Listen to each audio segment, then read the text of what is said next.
নমস্কার বন্ধুরা, কেমন আছো তোমরা সবাই? আশা করছি সকলে খুব খুব খুব ভালো আছো। আমিও তোমাদের আশীর্বাদে খুব ভালো আছি। সকলকে স্বাগত অনার জগতে। তাহলে চলো বন্ধুরা, রথযাত্রার সময়ে আমি প্রেমকানন মন্দিরে গেছিলাম, কৃষ্ণকথা শুনেছিলাম, তার কিছু মুহূর্ত তোমাদের সাথে আজকে তুলে ধরছি। রথযাত্রা উৎসব শেষ হয়ে গেছে অনেক দিনই। এটা ছিল জগন্নাথ দেবের মাসিবাড়ি যাওয়ার দিন। আমাদের খুলনা থেকে প্রেমকানন মন্দিরে রথযাত্রা টেনে নিয়ে যাওয়া হয়েছিল। যেহেতু ধর্মসভা মন্দিরে উৎসব হচ্ছিল বলে প্রেমকানন মন্দিরে যেতে আমার একটু দেরি হয়েছিল, কিন্তু যেদিন গেছিলাম মন ভরে কৃষ্ণকথা শুনেছিলাম, কীর্তন গান, জগন্নাথ দেবের পুজো দেখেছিলাম। তাহলে চলো বন্ধুরা, কৃষ্ণকথা শ্রবণ করা যাক, আর আমার সাথে তোমরাও শ্রবণ করো কৃষ্ণকথা। এখন থেকে তুমি এখানে থাকবে আর ওখানে যেতে হবে। আর আমার প্রভু যখন বলেছে, আর কি কথা আছে, আপনি যদি সেই রামেশ্বরমে যাবেন, যে ওখানে এত সুন্দর মন্দির আছে আপনি কল্পনাই করতে পারবেন না। কত শত বছর আগে সেই পাথরগুলো এত সুন্দর করে, বিরাট বিশাল বড় মন্দির। সেটা হচ্ছে শিব ঠাকুরের মন্দির, সব থেকে বড় মন্দির। রামচন্দ্র ভগবানের কিছু মন্দির আছে, কিন্তু অত বড় মন্দির নেই। তার গলায় একটা কেউ মালা দিল, আর উনি সেই মালাটা করে তার ছেলের যদি গলায় দেয়, বলুন বাবার কোনো গলায়, এটা হচ্ছে অসুর বিমোহন লীলা। অর্থাৎ ভগবান যখন স্বয়ং আসবেন, তাকে দর্শন করেও, তার সঙ্গে কথা বলে, তার সঙ্গে চলেও যারা যারা বিশ্বাস করবেন না যে এই ভগবান, তাকে ভগবান কখনো উদ্ধার করবেন না। কংস জরাসন্ধ শিশুপাল বলেছিল না, গোয়ালার ছেলে কৃষ্ণ কিসের ভগবান বলেছিল। ঠিক এই সমস্ত অসুরদেরকে ভগবান কখনো উদ্ধার করবেন না।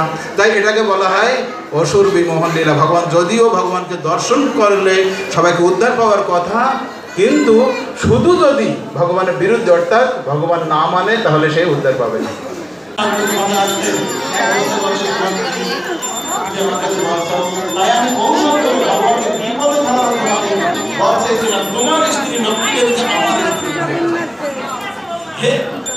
আমাকে, আমি যদিও সেইবার ভগবান আমাকে দিয়েছিল, কিন্তু আমি সেটা কখনো স্বামী স্ত্রীর সম্পর্ক আমাদের ছিল না। তুমি স্বয়ং লক্ষ্মী দেবী, এমন তোমাকে আমি কখনো আমার তার মর্যাদা আমি এখানে করি নাই। এই রাধে তুমি আর আবার দামটায় চলে গেল। এইটা হচ্ছে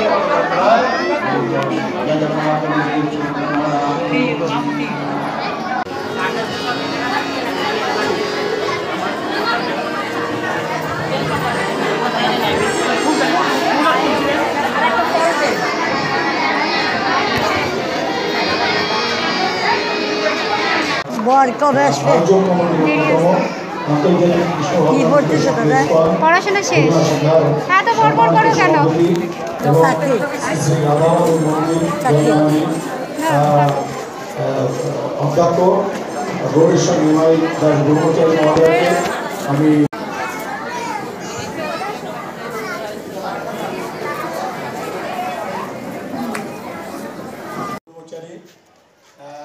স্কোয়াড খুলনা শাখার সম্মানিত সভাপতি, তিনি সংক্ষেপে শুভেচ্ছা বক্তব্য রাখছেন।